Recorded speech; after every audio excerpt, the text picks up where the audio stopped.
Magandang araw mga Kanoli listeners, ako si Beatrice. Ako naman si Carla. At ako naman si Celine.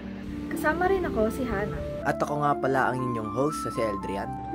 At welcome sa ating Noli Me Tangere podcast. Dito ay isa-isa nating tatalakayin ang mga karakter sa obra ni Dr. Jose Rizal na Noli Me Tangere. Simulan natin sa Kabanata 6, si Kapitan Tiago. Sa kabanatang ito, ipinakilala sa atin si Kapitan Tiago, isa sa mga pinakamayamang tao sa Binondo.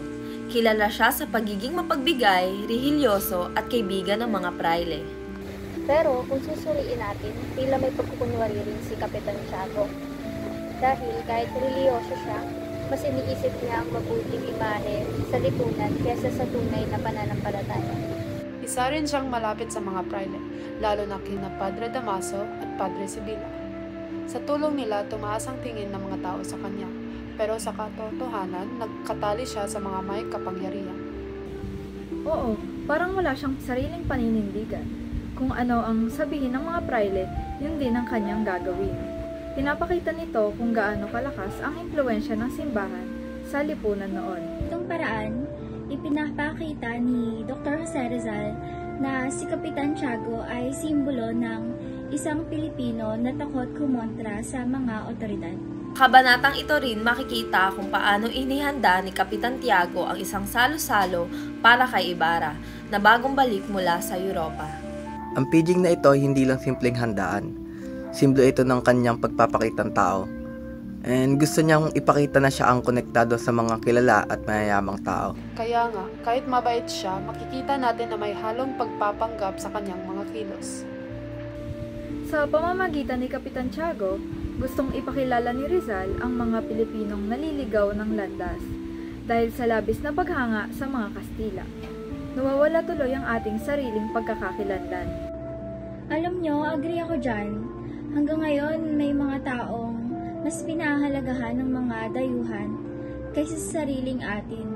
Ito ay isang kaugalian na dapat baguhin. Si Kapitan Tiago ay mabait at mapagbigay, pero wala siyang tapang na ipaglaban ang tama. Isa siyang simbolo ng kolonyal na mentalidad at takot sa otoridad. Totoo yan, no guys? Sa kabuuan ng kabanatang ito, mapapansin natin ang tunay na problema talaga ni Kapitan Tiago ay hindi lang ang pagiging sunod-sunuran, kundi ang kawalan ng sariling panindigan, no? Isa siyang larawan ng taong nakakulong sa takot at kasinungalingan. And mas pinili niyang maging komportable kaysa lumaban para sa katotohanan. And dito tayo tuturuan ni Rizal na ang tunay na dangal ng tao ay hindi nasusukat sa kayamanan o koneksyon, kundi kung papaano siya nanindigan sa tama kahit mag-isa lang siya. And sa lipunan ngayon, kailangan pa rin nating alalahanin to dahil ang katahimikan sa harap ng mali ay isa ring anyo ng pagkakasala. Kaya mga kanoli, ang aral sa kabanatang ito, ang tunay na kabanalan at dangal ay hindi nasusukat sa yaman o koneksyon, kundi sa paninindigan at kababaang loob. Huwag tayong maging gaya ni Kapitan Tiago. Matutong manindigan para sa tama kahit sino man ang ating kaharap.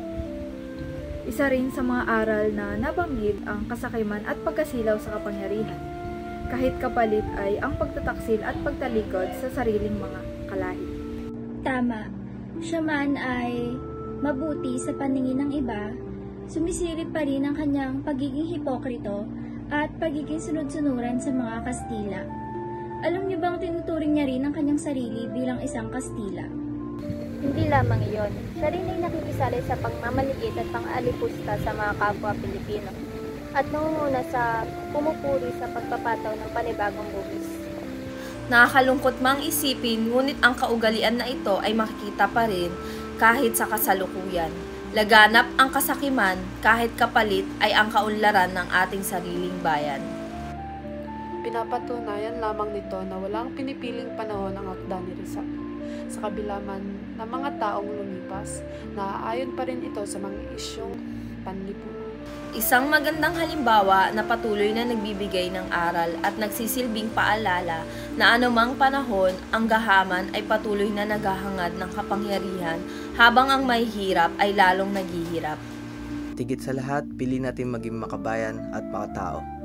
Dahil dito tayo nakikita ang tunay na halaga ng ating pagkatao bilang Pilipino. At dyan na nga nagtatapos ang pagtatalakay sa Kabanata 6. Sana ay may mga natutunan kayong aral na pwede nyong i-share sa mga kapwa nyo estudyante at sana rin ay magsilbing aral ito na huwag maging hipokrito at mas piliin ang sariling atin kaysa sa mga dayuhan. Ako, si Beatrice. Ako naman si Carla. At ako naman si Celine. Ako si Hana. Ang host na si Eldrian. Ako si Janela at kami ang bumubuo ng Nolly Chismis.